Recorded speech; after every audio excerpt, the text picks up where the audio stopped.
I'm checking out a back garden in Stockport on the outskirts of Manchester, where I'm hoping to find out what our cats get up to during the night by fitting them with a special cat cam. Tonight, we're going to draw back the curtains and turn on the patio lights to try and get an insight into their world. I'm meeting Christine, whose cat Coco is going to be our guide to a nighttime feline world. When we moved into the house, my cat was having a fight in the garden and I went out to see and he was having a fight with a badger. That's unbelievable. Yeah. I wasn't very happy because I didn't know what damage a badger could do to the cat.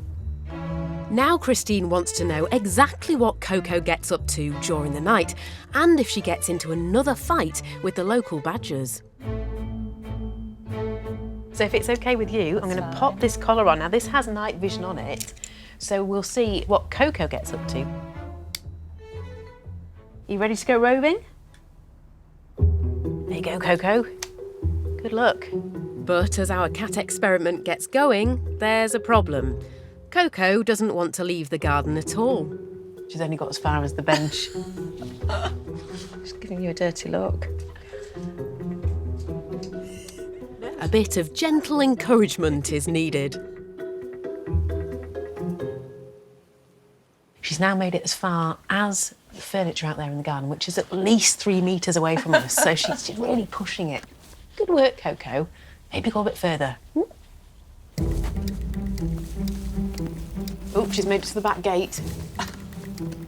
Finally, as midnight approaches, she slinks off into the dark. Later, we'll find out where she's gone and just what she gets up to.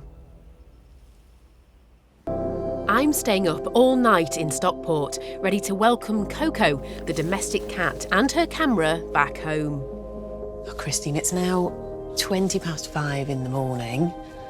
It's been a busy night, but there is somebody that's made an intrepid return, and it's our brave reporter, Coco, who looks pretty desperate to come in. Shall we let her back in and see what that camera's got? Oh, Coco. Let's find out what is on the cat cam.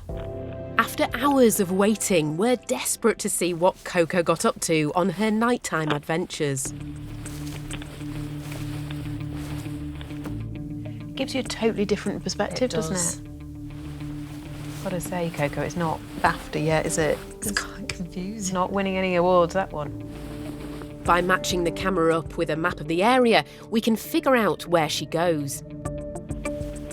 Oh, that's amazing. That's us. She's looking back at us. That's hilarious. Coco starts on Christine's patio and then jumps across to the neighbour's garden and comes across another cat. There, oh. Look at that. That's incredible. That's amazing. But that's not all. She makes a trip to the front of the house and starts exploring down the street. It looks like she's found a football pitch that's half a mile from the house. And 2 high vantage points to keep an eye on the neighbourhood at night. A car and this handy wall. After a while, Coco heads back to her own back garden. But she's not alone.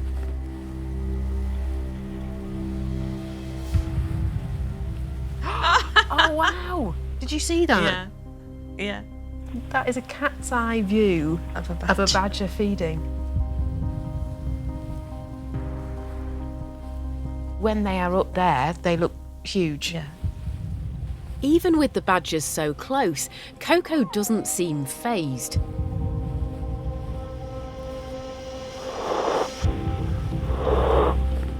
She tries to defend her territory against the approaching badger. She's growling. The badger is showing no signs of backing off.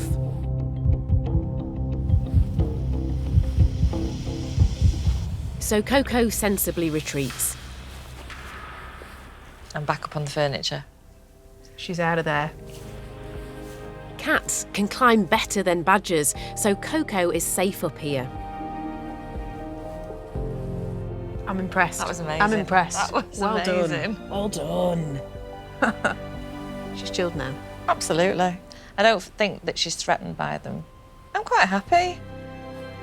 It's been brilliant seeing what one of Britain's 8 million cats gets up to during the night.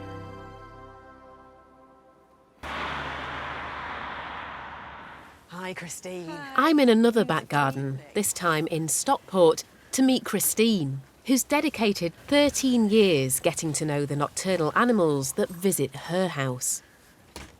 Christine, tell me a little bit about your characters then. Who are your main players? Well, this is Mr. Lumpy. As you can see, he's got a funny left ear and he's got a lump on his forehead. Very distinctive. And who's this? This is little baby face. As you can see, Gorgeous face. she's got a little baby face.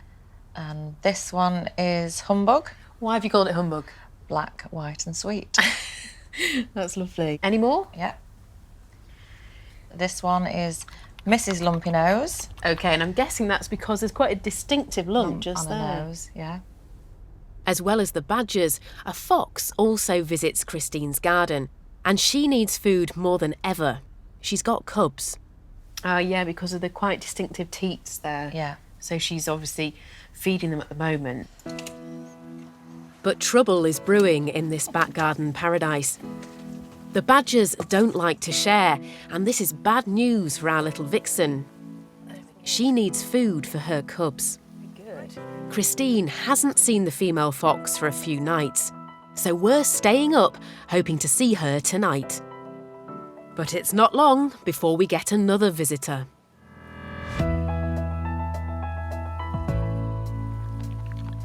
Who's that? That's Humbug. That's amazing. How long have you been watching Humbug? Since January. So quite a new badger for you. Humbug turned up on the decking a few weeks ago, badly beaten up, most likely by another badger. Now she sneaks in early to eat alone.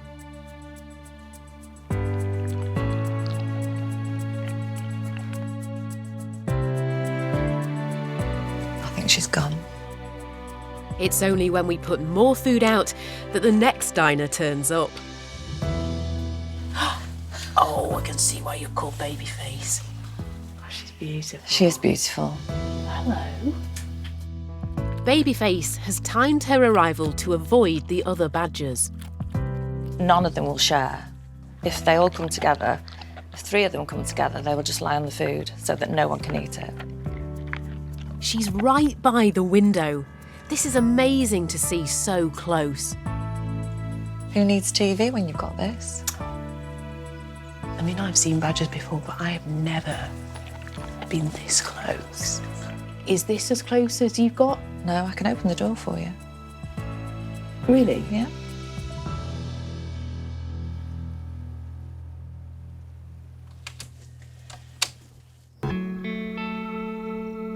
And I'm up in Stockport, getting face to face with some badgers. I've always thought of badgers as shy creatures you're lucky to catch a glimpse of. But tonight's proving me completely wrong.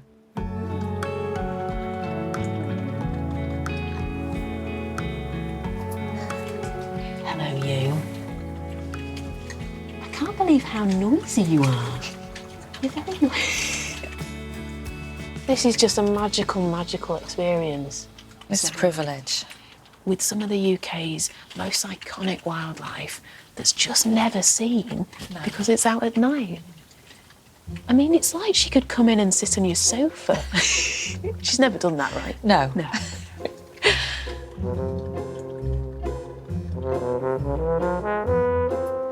She's off. Over in the bushes, there's movement. Another badger on their way to the food. Who have we got here? Look at that nose. There's Lumpy.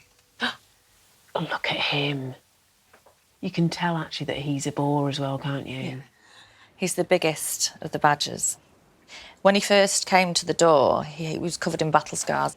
He's in a sorry state, really. He came 4 years ago, and 3 years ago, he came with his mate with 2 cubs. And then Mum disappeared a year later, so we presumed she died. You don't know? I don't know. I'm starting to feel a little sorry for the badgers. Avoiding each other seems to be the only answer.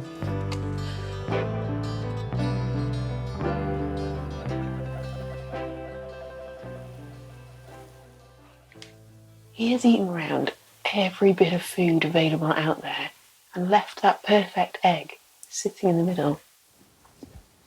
Oh, there you go, there you go. Anything larger than a grape, they run off with. It's just, they take it, it's mine. Yeah. That is absolutely brilliant. He leaves. There's no way he's going to share that. Now, Humbug's back. If the badgers smell the eggs and I hide it in the dog food, they run off with the eggs. Did you get that? Did you run off with the egg? But the badgers are getting all the food. With them around, there's no sign of the vixen tonight. And with cubs to feed, it's vital she gets the food on offer before the badgers have it all. We've been waiting for quite a while and we still haven't seen the fox. No, What's your gut feeling? I don't think she'll come while we're here tonight. Really? Yeah. With the badgers gone, now should be the fox's chance. And I don't want it to be me that scares her off. So it's curtains for our close encounters while we wait hidden inside. Stockport, I'm hoping the cameras catch a mother fox finally getting a chance to get some food for her cubs. Providing the badgers don't steal it all first. The badgers seem to have left the area having eaten their fill. But there's still no sign of our fox. Are you a little bit worried about her? She's just very young to have cubs. I know it's natural, but you just think, so tiny. Don't know how many cubs she's got. Don't know how the cubs are doing. And then, after long hours of waiting, the fox appears and approaches the food. She's wary. The fox is very flighty. If the fox is aware a badger's coming in the garden, she tends to run. But your badgers, they are quite sort of hefty. They are. If you were a fox, would you steer clear? I would, definitely. I can almost tell she looks disappointed by the lack of egg. She seems to be in a hurry as the sun is about to come up. The last bite isn't eaten. Instead, she carefully holds it in her mouth to take back for her cubs. And actually, that food will be really important to her just at the moment. Yeah. Yeah.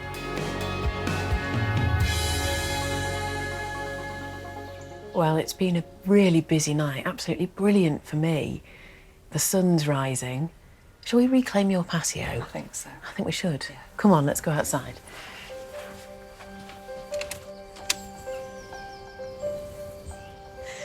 And this is the scene of the action, but you wouldn't know. Look, all the nuts have gone, the raisins have gone, everything's gone. Everything's gone. What's really interesting to me, though, is that unless we'd sat up all night and watched this, you would have no idea that this action was going on in this particular garden. Incredible.